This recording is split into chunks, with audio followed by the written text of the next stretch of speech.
Good evening, everyone. A Buffalo man claims he was hit and knocked to the ground by a Buffalo police vehicle.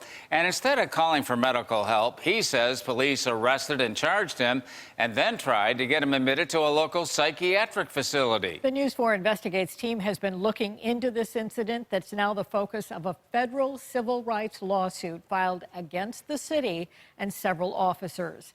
As News 4's Luke Moretti tells us, the incident was caught on camera. The word I use about the whole day is disgusted. James Kistner is talking about the day he encountered Buffalo police officers on Schmarbeck Avenue on the city's east side. All I know is I stuck my hands out when I saw it coming at me and I closed my eyes. It was New Year's Day 2017, and home security cameras from one of Kistner's properties captured the events of that morning. Put my hands out, I closed my eyes and went down. That was boom. It's over. I'm on the ground. Kistner, who lives on the street, says he was curious as to why Buffalo police were at one of his rental properties. The security video shows Kistner walking over to the police vehicles in the street. One pulls away. Kistner walks over to the other police SUV parked along the curb. So I took about 2-3 steps toward a police car and I looked up, and when I looked up, the police car was coming at me.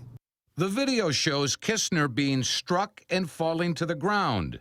He suffered minor injuries and says he yelled to his son for help while still on the ground. And I said, call an ambulance. This hurts too bad. I'm going to the hospital. And then I closed my eyes and I laid there for a minute.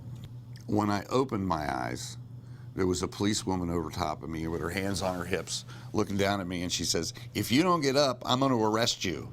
Instead of receiving medical assistance, Kistner says he was handcuffed and walked to a nearby police vehicle. The video also shows police confronting Kistner's son, who attempted to call 911 for medical help. First, they bounce him around like a ping pong ball in the street.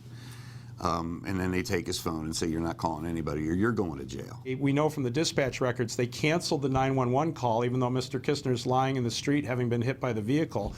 Attorney Anthony Rupp represents Kistner.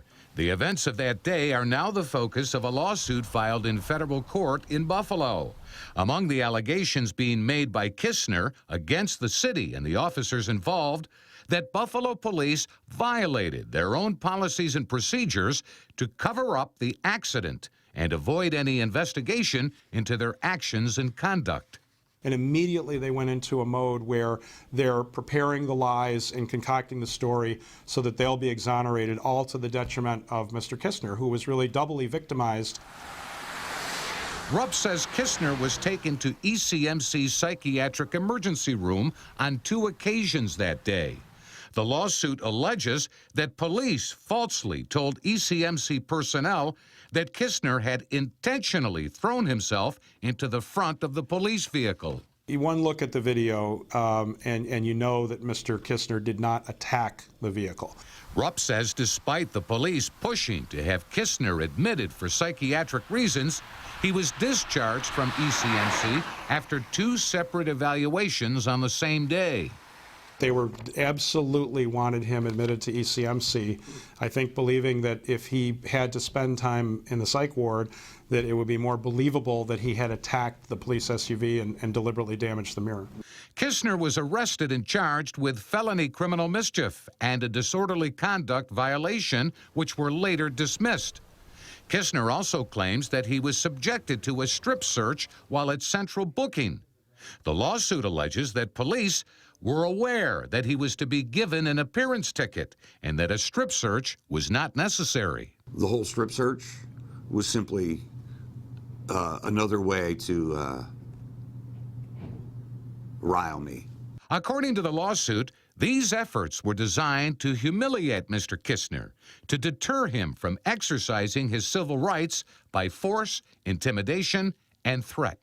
What's disturbing to me about what happened here is how many police officers instantly doubled down on the lies that were told about my client to protect what was really just a few $100 maybe of damage to the police SUV, the mirror that was struck.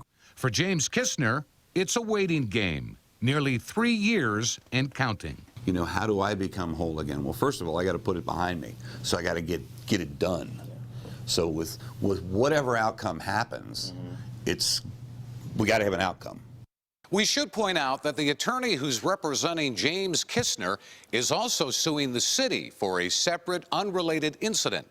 Meanwhile, police officials had no comment on the James Kistner civil rights lawsuit, but in court documents, the city denies the allegations being made against its officers.